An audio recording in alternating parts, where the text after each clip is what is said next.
Teman-teman, dari kemarin kita bahas sistem tralis melulu ya. Sekarang kita mau bahas sistem para-para teman-teman. Jadi ini kita buat juga sistem para-para di sini. Yang satu lajur ini kita akan bikin para-para. Jadi ini untuk melihat mana yang produktif antara tralis dan para-para. Karena kita kalau nggak mencoba itu pasti juga tidak tahu kan. Jadi kita coba saja. Ini percobaannya menggunakan RS Dogrid US ini usia 2 bulan teman-teman, sambung di lahan.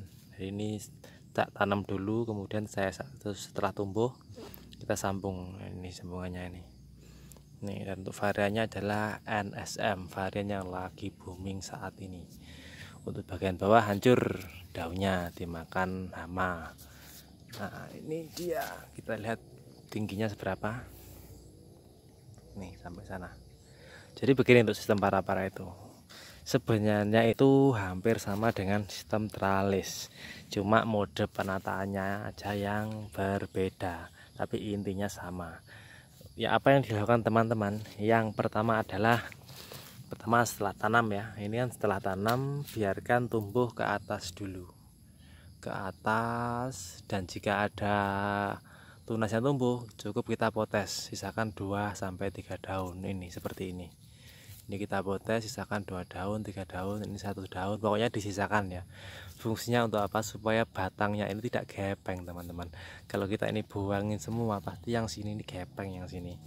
Nah yang sini ini gepeng, yang atas besar. Jadi ini adalah untuk pengimbang supaya batangnya tidak gepeng. Kalau gepeng kan jelek kanan ya. Terus biarkan dulu sampai tumbuh sampai ke atas teman-teman, ke atas. Dan ini ya seperti biasa, jika ada tunas yang tumbuh kita potes, sisakan 2-3 daun, nggak masalah. Ini saya sekarang 5 daun, ini 5 daun, dan yang ini 2 daun lagi, ini 1 daun. Jadi bervariasi teman-teman, tergantung selera teman-teman mau mana. Dan jika tumbuh lagi ini potes lagi teman-teman, sampai ke atas dibengkokkan para-para. Nah ini adalah batang primer ya. Jadi yang sini, yang dari bawah sini tumbuh sampai ke atas itu namanya batang primer teman-teman, ke atas. Dan ini karena pakai sistem single cordon, maka setelah bengkokan ini otomatis menjadi batang sekunder namanya.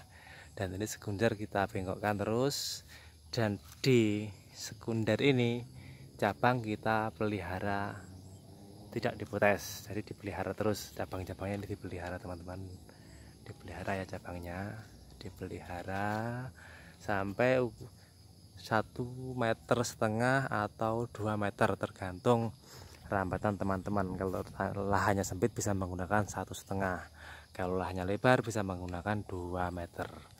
Nah setelah sampai 2 meter ini kita potes teman-teman. Dari ini adalah batas akhir batang sekundernya, kita potes.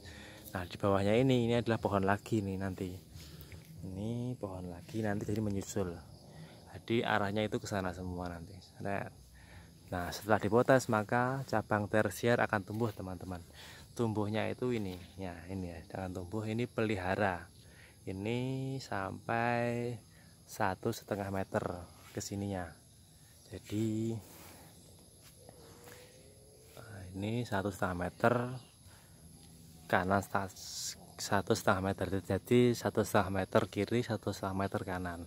Dan setelah mencapai 1,5 meter potes teman-teman, hentikan, karena untuk memberi kesempatan cabang-cabang yang kecil ini untuk tumbuh. Kalau kita biarkan terus maka yang cabang yang kecil ini akan kalah, dan yang tumbuh duluan ini nanti akan dominan. Jadi setelah 1,5 meter potes pucuknya, dan tahan 1,5 meter semuanya teman-teman. Nah setelah itu jika cabangnya sudah rata, kita bisa melakukan pemupukan generatif untuk proses pembuahan. Jadi ini saya lihatkan lagi, ini yang masih kecil ya, ini yang masih kecil, bisa kita lihat. Ini mulai dari tanah, Ini kita potes misalkan 1 daun aja atau 2 daun. Terus ini masih sampai sini teman-teman, sampai sini, dan nanti akan terus ke atas. Dan setelah belokan kita lakukan lagi pemotesan lagi seperti yang saya bilang tadi. Keuntungannya menggunakan para-para teman-teman, pohonnya cepat besar sekali untuk para-para. Beda dengan tralis, kalau tralis saya lihat tuh lama besarnya, beda dengan para-para, karena para-para itu kan lebih melebar, jadi nutrisinya yang dilewati itu otomatis juga banyak, jadi batangnya menjadi besar. Nah seperti ini adalah contoh lagi yang hampir masuk para-para. Ini RS nya menggunakan dog grade US ya. Ini ke atas, kemudian ini masih di sini, masih mana ini hampir menuju bengkokan, dan ini nanti kita akan bengkokan ke sini. Otomatis bengkokan ini nanti akan menjadi batang sekunder. Nah kita lihat lagi contohnya yang sudah jadi. Ini juga sama, ini dogrit juga, ini dogrit usia 2 bulanan ini bareng, tapi ini grafting bukan sambung pucuk. Ini bibit graftingan di rumah, kemudian kita pindah di sini, jadi agak cepat pertumbuhannya karena Pak RS nya juga lumayan besar teman-teman, segini. Ini RS nya dulu pakai red master, yang ini besar, ini cepat pertumbuhannya kalau besar itu RS nya. Tapi jangan besar-besar, kalau besar-besar biasanya mati separuh. 1 jempol inilah paling bagus untuk grafting itu, spidol senoman itu namanya. Nah ini yang sudah jadi teman-teman, jadi konsepnya hampir sama ya. Ini juga teralis teman-teman, teralis tapi ya mirip para-para, karena apa, hampir mirip cuma bedanya pendek. Ini sini, nah ini kita batasin, ini kalau sudah setengah satu sama itu kita putus pucuknya, jadi supaya batangnya ini cepat tua teman-teman. Nah ini sudah cepat, ini sudah saatnya pembuahan sebenarnya teman-teman, tapi masih hujan. Nanti kita buahkan di musim panas bulan 1 atau bulan 2 atau bulan 3 nanti tahun depan kita akan buahkan sen muskat ini. Bagaimana pembuahannya? Kemarin sudah saya coba teman-teman, tes di sana, dan hasilnya keluar bunga sih, tapi hujannya deras, akhirnya bunganya rontok semua. Tapi indikasi teman-teman bahwa NSM itu ganja, mudah berbuah. Beda dengan all, saya punya yang all SM di sana itu 1 tahun lebih ya buah, akhirnya tak jual pohonnya. Tak jual di grup, laku 300.000 dulu. Saking apa itu jengkel yang nggak buah-buah. Ini kemarin yang saya pruning kemarin, ini dihinggapin apa itu hujan, terus kemudian dihinggapi serangga teman-teman, akhirnya pada busuk apa itu pucuknya, pada layu, dihinggapin serangga. Ini keluar kecil tapi ini bunganya ini. Nah ini saya lihat ini kecil, kayaknya PHP kayaknya ini, pada busuk. Kemudian saya potongin lagi yang di sini. Jadi musim hujan belum saatnya untuk membuahkan. Nah ini yang sudah siap berbuah, ini menggunakan RS Pulsen PGV. Jadi seperti ini kondisinya, pohonnya lumayan kuat, tahan jamur dikala hujan yang sangat deras sekali. Hampir tiap hari teman-teman di sini hujan. Untuk batanya sudah coklat, sudah mantep-mantep ini. Nanti kita booming di musim panas, kita buahkan. Bagaimana sen muskat di Indonesia itu buahnya, sudah nggak sabar teman-teman ingin lihat, tapi cuaca tidak mendukung karena masih hujan.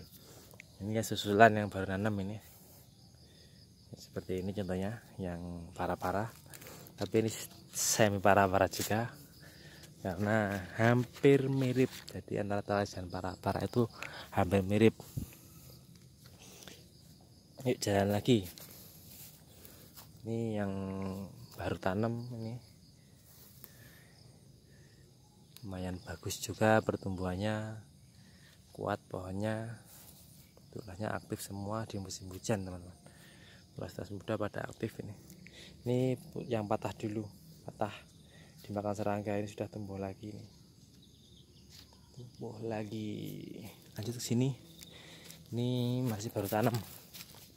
Red Master RS-nya. Nanti kita akan lihat bagaimana Red Master. Ini Red Master semua nih teman-teman. Yang ini Red Master ini. Ini Red Master RS-nya, ini juga RS Red Master. Yang sini spesial Red Master semua untuk pengetesan bagaimana Red Master melawan RS-RS impor. Ini bagus tapi Red Master teman-teman, bersih teman Red Master malahan tidak ada sama sekali yang kena jamur Red Master, tapi agak kurus, beda dengan yang pakai impor seperti Dogrit yang ini. Itu gasnya pol kalau Dogrit itu di sini. Yang Dogrit yang US ya, yang Bangalore, yang Dogrit India belum tes saya. Yang Dogrit India, ini yang Dogrit US-nya ini. Nanti kita kalau punya tak tes yang Dogrit India. Ini taldunya yang kemarin kita review ya. Kita review, coba kita review nih. Apa ini? Oh, Dickson teman-teman. Tes rasa Dickson. Mumpungnya masih ini agak kuningan, belum matang, tapi coba tes. Bismillahirrahmanirrahim. Juicy. Kita bijinya 2. Masih mentah, masih kuning, agak sepet. Sebulan lagi matang. Oke, cukup sekian dulu ya review rambutan para-para. Semoga menginspirasi teman-temanku yang mau menanam anggur dengan referensi-referensi yang saya buat di sini. Semoga bisa bermanfaat untuk teman-teman semua. Oke, cukup sekian dulu. Assalamualaikum warahmatullahi wabarakatuh.